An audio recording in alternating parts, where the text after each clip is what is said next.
Well, this weekend I got a big tractor show to go to, the Connecticut Antique Machinery Show. I'm going to bring a bunch of stuff up there. And I thought I would bring the Autolite starter machine. I haven't started it since the Gravely mowing at Rhinebeck, New York, which was maybe 2015. It was a long time ago. So for over 2 years it hasn't started. So let me show you what I'm going to do, because I need to modify something on the starter. And last time I started it up, it has a special starter gear on there that I made, and I used a roll pin to secure it to the shaft, and the roll pin kept snapping off every time I would start it up. So what I think I'm going to do is put a new roll pin in it just to pin it in place, and I'm actually going to try to weld the gear onto the starter shaft, and hopefully that will prevent any further problems from occurring. Yeah, so this is the tractor covered with dust and with piles of crap around it. But for those of you that were new to the Autolite starter machine, it has a special starter setup down here. And you can see that this gear is in the back of that pulley, and that's how it works. But up here is where I'm running into my problem with the thing shearing the pin in there. So what I'm actually going to do is take the starter off and see if we can put a new roll pin in there, and then maybe just put some globs of weld in there and see if it's enough to hold it in there, and we'll go from there. Alright, so here's the deal with this thing. This shaft that comes out of here is really small. It's a lot smaller diameter than the regular Gravely starter.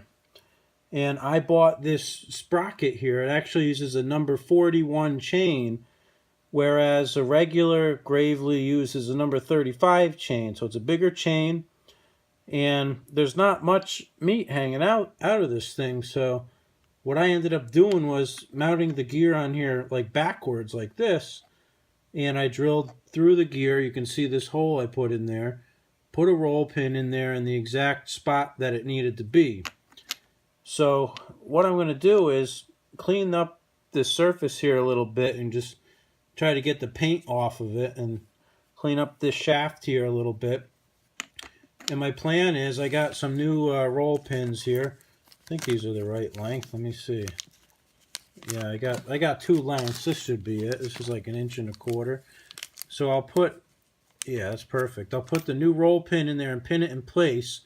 And then I'm going to go in the middle here with my MIG welder and try to just put some big globs of weld in there and weld that gear right onto the shaft. And hopefully the roll pins won't break, because, I mean, roll pins are cool and all, but because the diameter of the shaft is so small, I can't get a very big roll pin in there. So I'm using a 1/8 inch roll pin. If I had anything bigger, there'd be no meat left for it to be in. So it's kind of a bad situation, but let's see what we can do. Alright, so I don't know if it's going to work or not, but it's very hard to weld in a little hole like that. But I just filled the thing up big time with a big glob of snot here. And hopefully it's enough to get it so that it's stuck to the starter shaft and the gear. And I got some extra roll pin hanging out the side. I'm just gonna cut that off, and yeah, hopefully this is good. You know, it's really a tough thing to do, I'm not gonna lie. It's not easy, and I think I got some penetration. It's really hard to tell because I can't even see what the heck I'm doing. The hole is about 1/2 inch deep that I'm trying to, I got a lot of wire coming out, you know, like a deep thing like that. I'm just putting it down in that hole trying to get it going, but not simple. So hopefully it holds, and we'll call it a job. Well done. Working on the Autolite starter machine, trying to actually start it, and the solenoid's clicking but nothing's happening, and I just determined that the solenoid's blown. No juice is coming out of the starter side, so I have this used one here that was out of my Deutz Alice. It's a four post, so I'm just going to make a little wire to run one of these to the ground here. I'm going to mount this up and see if we can get her to work. But yeah, she's dead. She's got no voltage at all coming out of the output side of the solenoid. So even though the plunger is plunging, something inside is broken. That's kind of troubling to me because I literally have started this tractor probably less than 10 times since I built it. And it's been sitting in the garage for 2 years. And why would this piece of junk blow, you know? I guess that's why, because it's a piece of junk and it blows. Anyways, well, this should do the trick. I'll just run this wire here right down to the mounting bolt, and that will ground out that side. And I think that will leave us in good shape.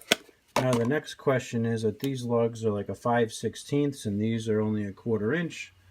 Will my battery cables actually fit over these lugs is my next issue in life, but we'll find out. Alright, well, I got the solenoid working and I'm going to try to start this thing. It hasn't run for 2 years, so I don't know. Let's see what we got.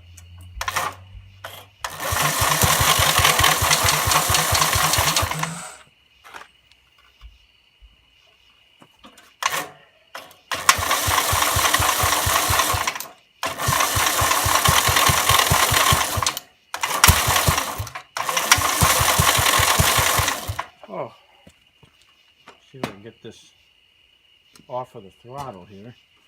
Let's see, which way are we going? Go up a little bit with the throttle. It smells like gas.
Yeah, baby. Thing runs perfect. 2-year-old gas. Oh, yeah. So for those of you that don't know what the Autolite starter machine is, it has an Autolite starter.